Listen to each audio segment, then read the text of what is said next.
Flex your business with an American Express Business Gold Card. You'll earn 4 times membership rewards points on your top 2 eligible spending categories, like transit and electronics, each month, on up to $150K in combined purchases per year.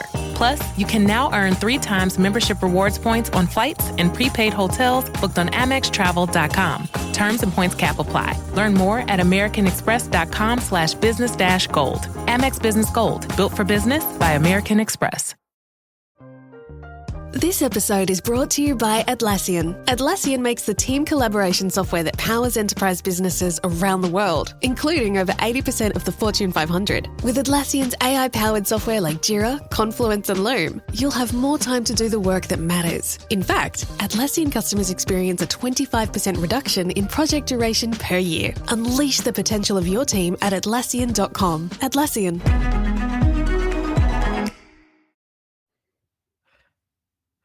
Good afternoon, guys, and welcome to the podcast. I've got a fantastic guest for you today, Ori El Raviv, coming out from New Jersey, and he is a multicultural turnaround executive. And for the audience, he's really great because he's going to be talking about managing sustainable growth, overcoming business stagnation, and leading your business. I'm really happy to talk about this, as a large part of the audience loves hearing about leadership and business and entrepreneurship and consulting. So, Ori, welcome. Thank you. Appreciate it. Glad to be here. Yeah. So start off by introducing yourself and we'll dive right into the conversation. My name is Ori. I come from New Jersey, family, husband, 3 kids. But really, from the sake of this conversation, I'd like to think of myself as a turnaround executive. I am actually a full-time executive in this instance, but throughout my career, I entered existing kind of businesses. And what I did was really about that.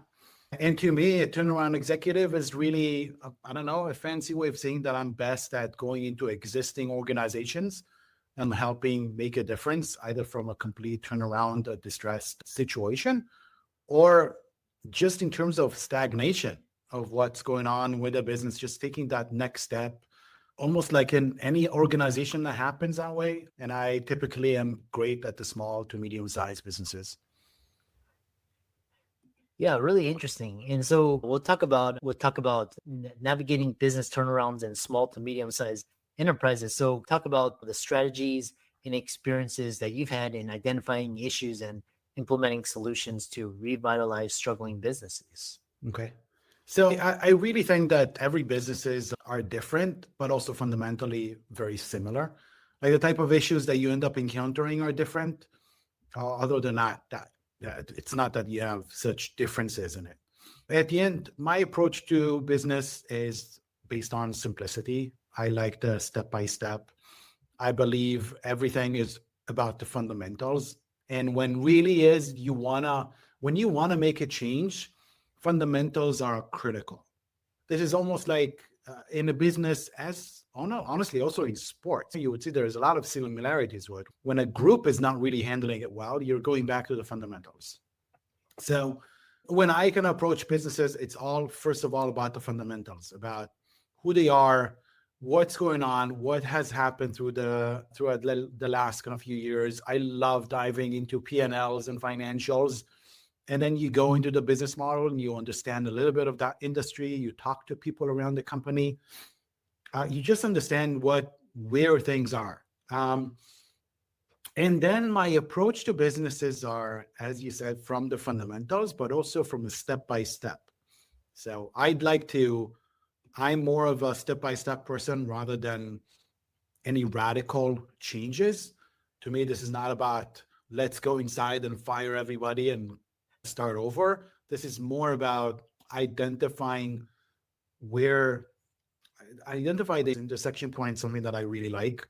What I mean by intersection points is those kind of things that once you press, you're able to make a change in some of the areas of the business. And there's everything around the business kind of flows through some intersection points. And you really got to be able to identify what those are and see where you can press.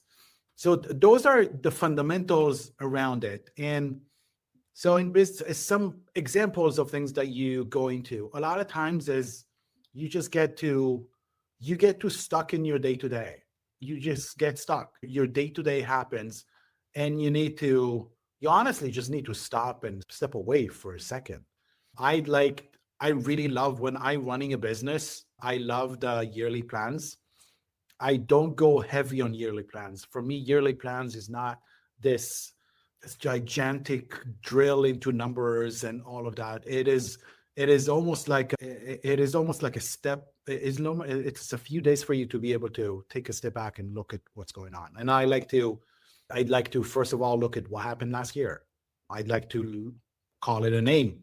What was last year? What was the name? How would you name it? There's a one name. What was last? And I would go and identify what happened last year inside the company, outside the company, the people inside the company. What happened? I think that is the first thing that starts to ship your way into thinking of the next year, because where you are, what happens is really the stepping stone to what you can expect or what you want to happen for the year after. I think there's something that we can get into a bit more details, but it's one of the more fascinating things and one of the more, I think, fundamental things of a business. Yeah. And second question I have for you is discuss the challenges and best practices of managing and motivating teams from diverse cultures and backgrounds globally. Okay, so I've had the fortune but I've lived 6 years in Beijing in China, and I managed teams over there. I obviously am from Israel, so I live there and I operate with that. I had teams in Belgrade, and I had teams in Latin America and practically Australia. I think the only continent that I haven't worked with is Africa.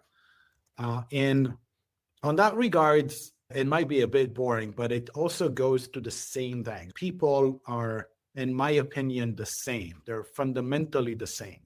And what that means is they have the same type of core things that operate them. What differs them is the culture and what they learn from outside. But if you want to really get to people, you get to them by understanding that fundamentally they're very the same. And they look for that support. They look for those energies to grow. And quite frankly, it also depends on your type of leadership and who are the people that you want inside of the company. I want to have people that inspire me. I know that often leaders are expected to inspire their people. And I think obviously I'm hoping that I'm able to do that. But if I'm looking at what people that I want, I actually want the exact reverse. I want the people that would inspire me. People that inspire me, meaning that I can then have more energy to be able to make steps, to make decisions.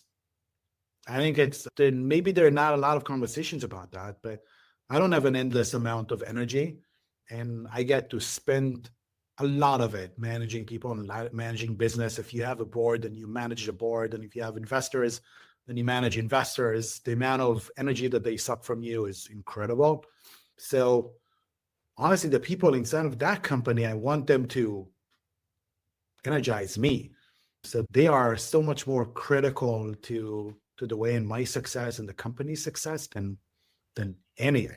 So I'm looking for that. So really, culturally, when you have teams, no matter where they are, don't go into those stigmas or the cultural kind of references to who other people say they are. Understand that they all fundamentally are the same. And this is the way to move them and motivate them. You'll have to find your way, because cultures do play a role. Like, you can't just ignore the differences and how they operate. Like, Israelis are very direct, and I don't know, maybe in India they're a little bit more disciplined, and maybe in America, depending where they are, they're more politically correct, right? So you have to understand the nuances of what the culture impact, but at the end of the day, fundamentally, to move them and to operate them and lead them, I believe it's all the same.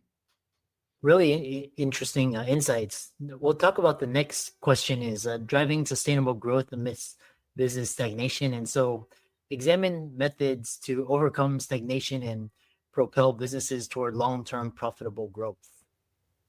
Okay.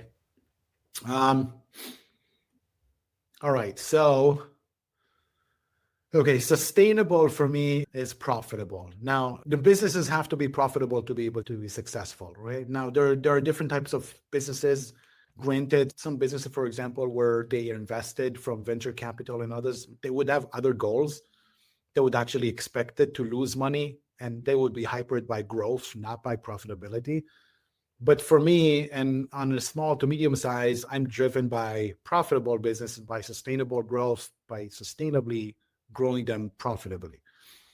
And you don't do that by jumping ahead. You do it by taking the steps. You have to start by, you really have to start by taking steps back and managing your overall chapter in the company. This is another reference to how I like to consider businesses. I consider them like a book. And if they're a book, that means that they're built by chapters. And every year, in essence, you can tell a lot of things about that. Let's define that as a year. Every year is a chapter in the life of the company, and you want the next chapter to basically be the step up. Now, you can't always step up. There's going to be a lot of factors that are happening outside and outside of your control. But in many ways, you'd like to step outside, look at it, and how they define you the next kind of step. So the most important critical thing is to be able to really build that slowly and really build that outside and really be able to have that plan in motion. And you also want to be able to don't just write things for the sake of writing it. This is not just planning for the sake of planning. This is always about there's the plan your work and work your plan, that type of thing. And I know it's a bit annoying, but it is really true. And in that sense, you would overall learn, how do I plan for things that are A, I can do them, B, I'm committed to them. I'm not just saying them because it make them look good.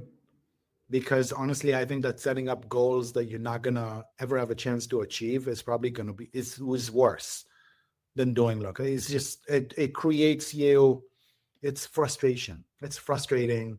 You're not happy with what you're doing. So put yourself into goals, and the next path needs to be something that you can really see, needs to be something that you can commit to, needs to take into account your capabilities, the team capabilities, and that's how you go. And sticking to those fundamentals about that next step. Don't focus on results. There's also something that I really like. A lot of people are viewing, in my career over in digital, a lot of people were really obsessed about results, about daily results, daily revenue, daily profit, and so on. I think there are a lot of people who are motivated by that. I personally do not like that, because I think results make you happy or sad. So I think if you have to obsess over something, in my opinion, obsess with the actions that would give you the best chances for success.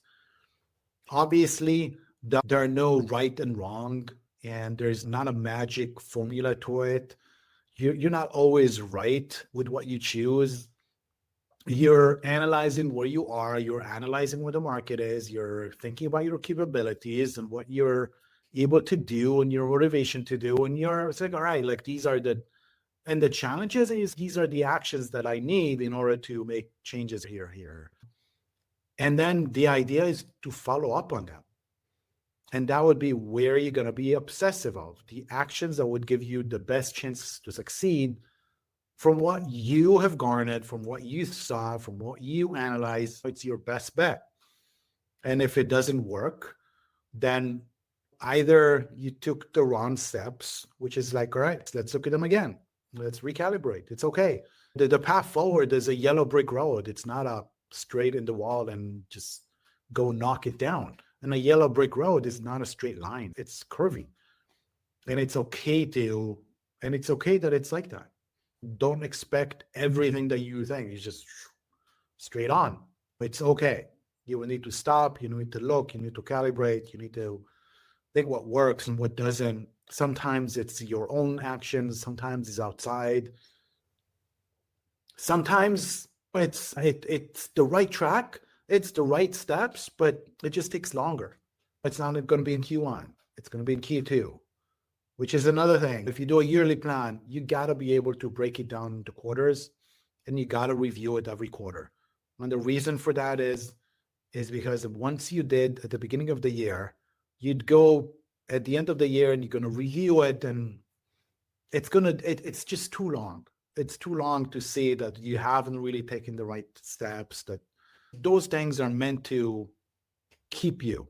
It slaps you from sides. Right? It's meant to keep you on the right track, on the track that you chose, and meant to remind you of what you were committed to and what you wanted to achieve. And quite frankly, it's probably meant to keep you a little bit uncomfortable. It's meant to be that you're a bit uncomfortable. You didn't do what you wanted to do. You didn't do it's meant to be uncomfortable. And even with the people that work for you, they're supposed to be motivated, but often they're also meant to feel a little bit uncomfortable. It's okay. And it's not a right and wrong. And nobody's gonna, hammer down with something. But we want to be accountable for things. We want to put people and ourselves a little bit on the spot without being miserable, be motivated and happy. Can't hear you, Christopher. You're muted. How can people find out more about you and reach out to you and see the work that you're doing? So the best way to reach out to me is on LinkedIn, and I love helping. I'm obsessed with small to medium zone. I'm obsessed with P&Ls. I'm obsessed with the path forward for companies. I really love learning about new businesses, and I'm really looking forward to it, to help, to do what I can, and to lead for success. It's what makes me happy. Yeah. Thanks so much for enlightening conversation, and keep up the great work. Cool. Appreciate it. Thank you, Christopher.